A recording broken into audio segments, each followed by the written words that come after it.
ഭയങ്കര സത്യസന്ധത കേട്ടോ, വെരി ഓണസ്റ്റി. കള്ളം പറഞ്ഞിട്ട് കാര്യമില്ലല്ലോ. അടുത്ത രണ്ടാമത്തെ ചോദ്യം. Does Shane Nigam have a tattoo? Does Shane നിഗത്തിന് ടാറ്റു ഉണ്ടോ എന്നാണ് രണ്ടാമതായിട്ട് ഏറ്റവും കൂടുതൽ ആൾക്കാർ തിരഞ്ഞിരിക്കുന്നത്. ഷെയ്ന് ടാറ്റു ഉണ്ടോ? Had a tattoo. You had? I had a tattoo. ഇത് റിമൂവ് ചെയ്തതാണ്. എന്നാ പറ്റി റിമൂവ് ചെയ്തേ? അത് ഞാൻ ഒരാൾ എൻ്റെ അടുത്ത് പറഞ്ഞു ഇനി ബ്ലഡ് കൊടുക്കാൻ പറ്റില്ല. ബ്ലഡ് കൊടുക്കാൻ പറ്റില്ല എന്ന് വെച്ചാൽ വേറെ ആർക്കും ആവശ്യം വന്നാൽ എൻ്റെ ഈ ബ്ലഡ് വേറെ ആർക്കും കൊടുക്കാൻ പറ്റില്ല എന്നൊക്കെ പറഞ്ഞു. ടാറ്റു ഉള്ളവരുടെ ബ്ലഡ് എടുക്കില്ല. എനിക്കറിയില്ല കേട്ടോ. ആണോ? അങ്ങനെ ഞാൻ കേട്ട ഉടനെ തന്നെ പോയിട്ട് റിമൂവ് ചെയ്തത്. ആണോ? എന്തായിരുന്നു ആ ടാറ്റു? എന്തായിരുന്നു ഷെയ്നെ? അതൊന്നുമില്ല. അത് ആ കുർബാനി എന്ന് പറഞ്ഞൊരു സിനിമ ഏതായിരുന്നു. അതിനകത്ത് ആ ക്യാരക്ടറിൽ ഈ പറഞ്ഞ പോലെ അന്നത്തെ എൻ്റെ ഒരു മൈൻഡ് സെറ്റ് ഇച്ചിരി വേറെ ആയിരുന്നു. അതുകൊണ്ട് തന്നെ ഈ പറഞ്ഞ പോലെ എല്ലാ ദിവസവും വന്ന് ടാറ്റു ഇടും. അപ്പോൾ എല്ലാ ദിവസവും ഇത് മാറി മാറി പോകും. അതായത് വരക്കണയുള്ള പരിപാടി. അപ്പോൾ എനിക്ക് തോന്നി എന്നാൽ പിന്നെ ജീവിതത്തിൽ ഒരു ആഗ്രഹം ഒരു തവണ ടാറ്റു അടിച്ച് നോക്കാം. കാര്യം അറിയണമല്ലോ എന്താണ് എൻ്റെ പരിപാടി എന്ന് അറിയാൻ വേണ്ടി ഒരു തവണ ആ ഒരു വി എന്ന് പറഞ്ഞ ആ ക്യാരക്ടറിൻ്റെ ടാറ്റു അടിച്ചത്. അത് എനിക്ക് തോന്നുന്നു ആഫ്റ്റർ ഒരു കൊല്ലത്തോളം ഉണ്ടായി. അത് ഞാനിട്ട് കളഞ്ഞു. ഈ കാര്യം അറിഞ്ഞപ്പോഴത്തേക്കും കളഞ്ഞു. വി ആണല്ലേ? ഈ ടാറ്റുവിന്റെ കാര്യം മഹിമയ്ക്ക് അറിയോ? മഹിമയ്ക്ക് ഞാൻ പറഞ്ഞിട്ടുണ്ടെന്ന് തോന്നുന്നു. മഹിമ, ഈ ടാറ്റുവിന്റെ കാര്യം അറിയോ? എനിക്കറിയാം. എന്താ അതിനെ പറ്റി? കാരണം ഞങ്ങള് ലിറ്റിൽ ഹാർട്സിന്റെ ഷൂട്ട് നടക്കുന്ന സമയത്ത് എന്റെ വിരലൊരു ടാറ്റു ഉണ്ട്. എന്താ അത്? ഏത് ടാറ്റു? എന്നൊരു ഇനിഷ്യൽ ഉണ്ട്. എന്നെ വീട്ടിൽ വിളിക്കുന്ന പേരിന്റെ എന്താ വീട്ടിൽ വിളിക്കുന്നത്? അമ്മൂന്നാ വിളിക്കുന്നത്. അമ്മൂന്റെ. അപ്പൊ ഷെയ്ൻ എന്റെ അടുത്ത് ചോദിച്ചു, അല്ല സത്യം, ഷെയ്ൻ എന്റെ അടുത്ത് ചോദിച്ചു ഇത് എന്താന്ന് വെച്ചപ്പോ ഞാൻ കാര്യമൊക്കെ പറഞ്ഞു. അപ്പൊ ഞാൻ ഷെയ്ൻ്റെ അടുത്ത് ചോദിച്ചു തനിക്ക് ടാറ്റു ഉണ്ടോന്ന്. അപ്പോഴാണ് എനിക്കിത് കാണിച്ചു തന്നെ ഈ ഒരു ടാറ്റു. അപ്പൊ ഞാൻ ചോദിച്ചു ഇത് വി എങ്ങാനും ആണല്ലോ അല്ലെ? വി ആണ്. വി എന്തായിരുന്നു വി ക്യാരക്ടർ? അതെനിക്ക് മനസ്സിലായിട്ടില്ല. അതിലെ നായികയുടെ പേര് വീണാന്നായിരുന്നോണ്ടാണ് അയാൾ വി അടിച്ചതെന്നാണ് ഞാൻ മനസ്സിലാക്കുന്നത്. ഏത് സിനിമയിലായിരുന്നു വീണ നായകൻ? ഇല്ല, ആ പടം ഇറങ്ങിയിട്ടില്ല. അപ്പൊ ഇതൊക്കെ ബിൽഡപ്പ്, ഇതൊക്കെ ചുമ്മാ ഉണ്ടാക്കിയ കഥയായിരിക്കും എന്തെങ്കിലും. ആണ്. വേറെ എന്തെങ്കിലും സ്റ്റോറി ഉണ്ടാവും. ഞാൻ ആദ്യമായിട്ട് ഒരാൾ വീണ നായരിന്റെ വി അടിച്ച് ടാറ്റു കണ്ടത്. ചേച്ചി, ഞാൻ അതാ സിനിമയിലെ കഥാപാത്രത്തിന്റെ നായികയുടെ പേര് വീണ. അപ്പൊ ഞാൻ ചോദിക്കട്ടെ, എത്രയോ എത്രയോ സിനിമകളിൽ മഹിമയെ പോലെ സുന്ദരിമാരായിട്ടുള്ള നായികമാര് കൂടെ അഭിനയിച്ചിട്ട് എന്തുകൊണ്ട് വീണ? റോബർട്ട് ടാറ്റു അടിച്ചിട്ടില്ല, അതുകൊണ്ടാണ്. റോബർട്ട് ടാറ്റു അടിച്ചിട്ടില്ല, അതുകൊണ്ടാണ്. അല്ലല്ല, എന്നാ വീണ മാത്രം വന്നേ അതില്? എന്താന്നറിയില്ല, ചില സമയത്ത് അങ്ങനെയാ. ഓക്കെ, അപ്പൊ ടാറ്റു ഇതായിരുന്നു ഉണ്ടായിരുന്നു, അത് മാറ്റിയതാന്ന് പറഞ്ഞു മഹിമ. All good. അടുത്ത മൂന്നാമത്തെ ചോദ്യം. What is Shane Nigam phone number? Phone number ഏറ്റവും കൂടുതൽ ജനങ്ങൾ തിരഞ്ഞിരിക്കുന്നത് എനിക്കോടത് പെൺകുട്ടികളാണ് തിരഞ്ഞെന്ന് തോന്നുന്നു. ഒന്ന് വിളിച്ച് സ്നേഹം പറയാനൊക്കെ പറയുന്നില്ല. എന്ത് പറയാൻ? ഫോൺ നമ്പർ ഞാൻ പറയാൻ അത് വേണ്ട. ഞാൻ ഒരു തവണ വലിയൊരു ആവേശത്തിൽ കൊടുത്തതാ. എവിടെയാ കൊടുത്തേത്? ഏതൊരു ഇന്റർവ്യൂല് പണ്ട്. എന്നിട്ട് ആൾക്കാർ വിളിയായിരുന്നോ നിരന്തരം? അത്യാവശ്യം.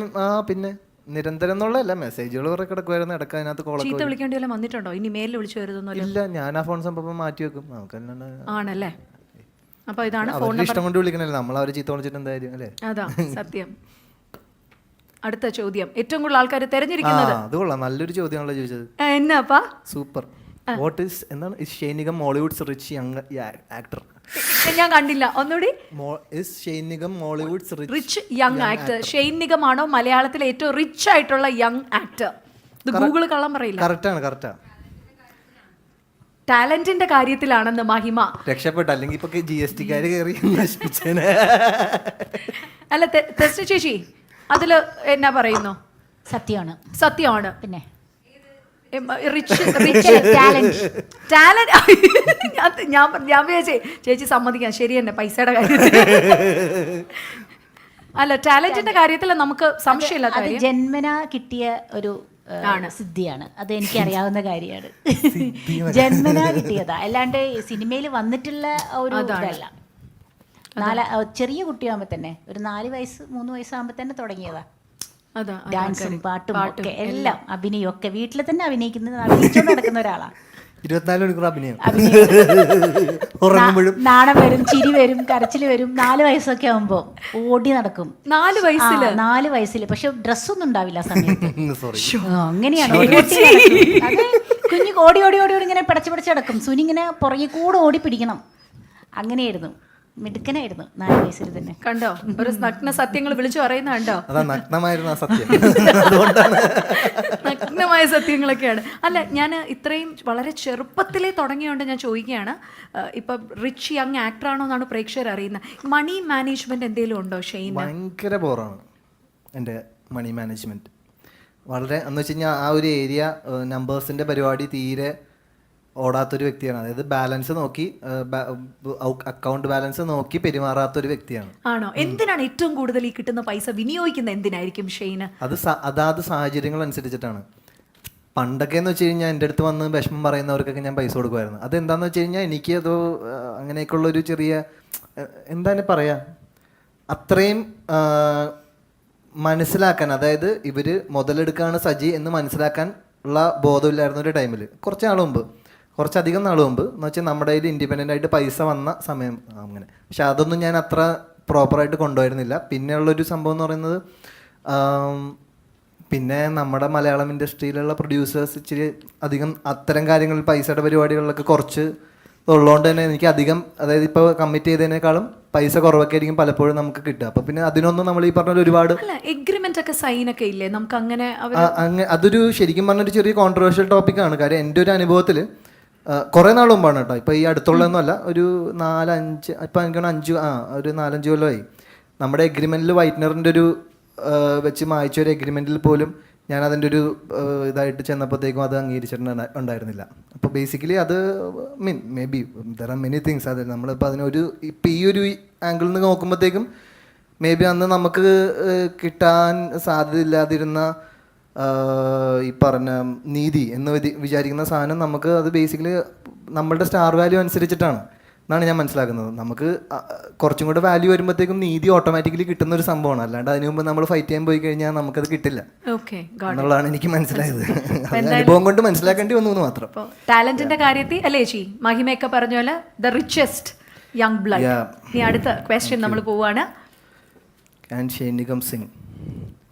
ഷെയ്ൻ നിഗംസ് അടുത്ത question. Can Shane Nigam sing? Shane നിഗത്തിന് പാടാൻ പറ്റുമോ? ഷെയ്ൻ ഒരു പാട്ടും പാടിയിട്ടുണ്ട് സിനിമയിൽ. ഞാനൊരു പാട്ട് ഉണ്ടാക്കി പാടി. ആണോ? രണ്ടുപേരും ഒന്ന് മൂളുവോ? പറ്റുമോ? ആ പാട്ടാണോ? അത് ഞാൻ പാടാം. ഓട്ടോ ട്യൂൺ ഉണ്ടോ?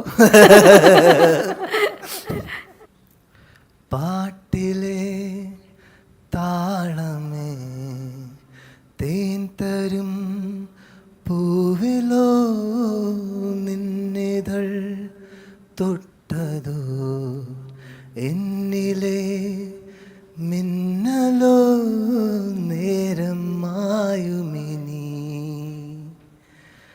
തേടും കാലമിനി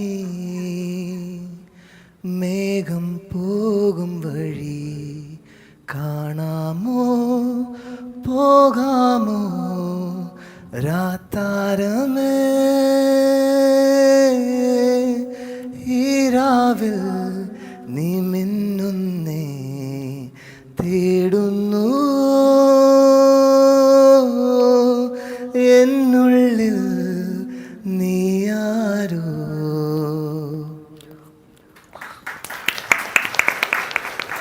ഞാനൊരു സത്യം പറയാം. നല്ല എക്കോ.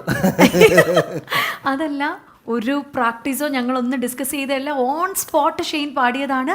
ഒരു എഫക്റ്റ് ഒന്നുമില്ലാതെ അടിപൊളിയായിട്ട് പാടി കേട്ടോ. ഇപ്പോഴും എനിക്ക് തോന്നുന്നു അമൃത ചാനലിന്റെ ഒരു റിയാലിറ്റി ഷോയ്ക്ക് ഓഡീഷന് ഷെയ്ൻ പാടാൻ പോയതിന്റെ വീഡിയോ ഇപ്പോഴും ഭയങ്കര സോഷ്യലി വൈറൽ അവസ്ഥയാണ്. അല്ല, പണ്ടത്തെ ഷെയ്ൻ്റെ സാധനങ്ങളൊക്കെ ഈ കുത്തിപ്പൊക്കൽ ഒരു സംഭവം ഇറങ്ങിയിട്ടുണ്ട്.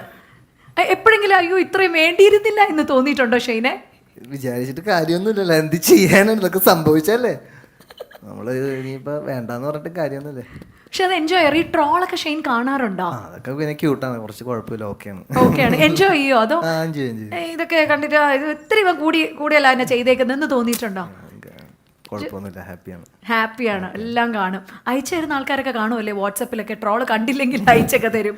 അങ്ങനെയൊന്നും എന്റെ നമ്പർ ഉള്ളവർ അങ്ങനെ അധികം, അത് വളരെ കുറച്ച് പേർക്ക് ഉള്ളു, അതുകൊണ്ട് അങ്ങനെ അധികം ഇല്ല. പക്ഷെ ഒരു കയ്യടി കൊടുക്കണം കേട്ടോ, പാട്ട് ഞെട്ടിച്ചു കളഞ്ഞു, അടിപൊളി. ഏതെങ്കിലും പെൺകുട്ടികൾക്ക് വേണ്ടി സ്കൂൾ ടൈം കോളേജ് ടൈമിൽ പാടി കൊടുത്തിട്ടുണ്ടോ ഷെയ്നെ?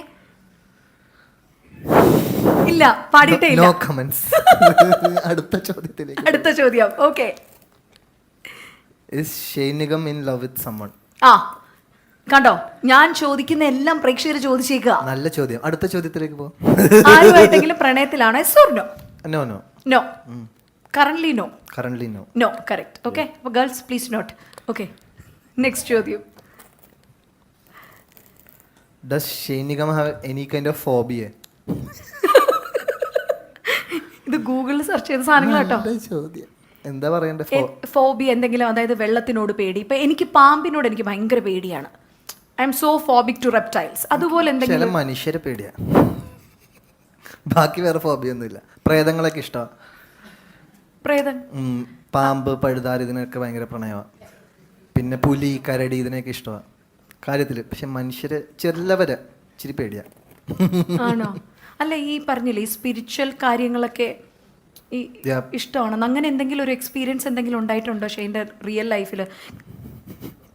അതൊക്കെ വലിയൊരു ഏരിയ. അത് വേണമെങ്കിൽ വേറൊരു ഇന്റർവ്യൂവിൽ വേണമെങ്കിൽ അതൊരു മൊത്തമായിട്ട് വേണമെങ്കിൽ പോവാം.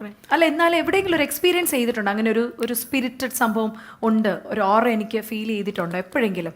You believe in that? അത് ചിലപ്പോൾ ഞാൻ ഈ ഭൂതകാലം ചെയ്യുമ്പോഴത്തേക്ക് ഒരുപാട് നമ്മൾ അതിലേക്ക് ഇന്നായ സമയത്ത് ഒരു സീൻ എടുക്കുന്നതിന് മുമ്പ് നമ്മുടെ എടുക്കുന്ന വീടിൻ്റെ തൊട്ട് കുറച്ച് അപ്പുറത്തേക്കായിട്ടാണ് ഒരു ഹോട്ടലുള്ളത്.